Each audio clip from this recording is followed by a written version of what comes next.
Biz ijodni boshladik. Jiguli 06 mashinamizga, karburator mashinaga 4 pokoleniya metan qilyapmiz. Bunda o'zida metan bo'lgan, o'sha oddiy 2-pokoleniyadan ruxsatnomalari o'zlarida bor. Shuning uchun oddiy metanni 4 pokoleniyaga o'zgartiryapmiz.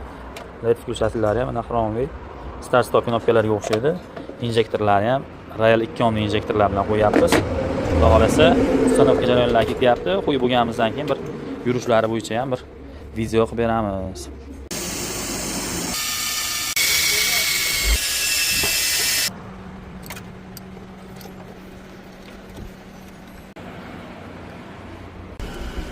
Mashinamiz gazda ishlab turibdi.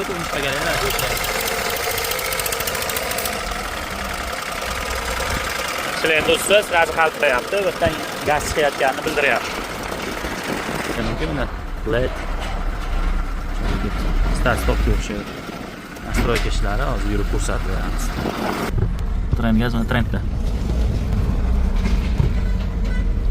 O'zlarini keyingi bir oddiy belgichasi o'chib turibdi mana.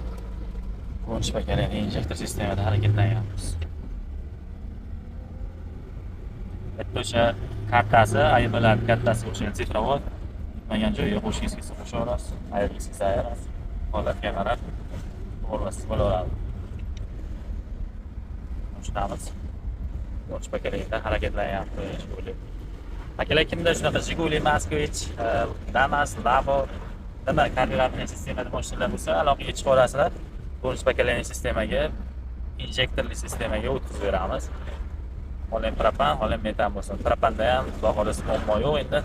Chiqdi, reduktor sasib ketdi degan narsalar yo'q.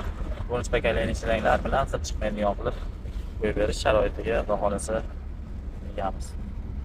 Aloqaga chiqib olasizlar, xizmatlar bo'lsa 503 42 90 Trend gaz avtoservis xizmatda.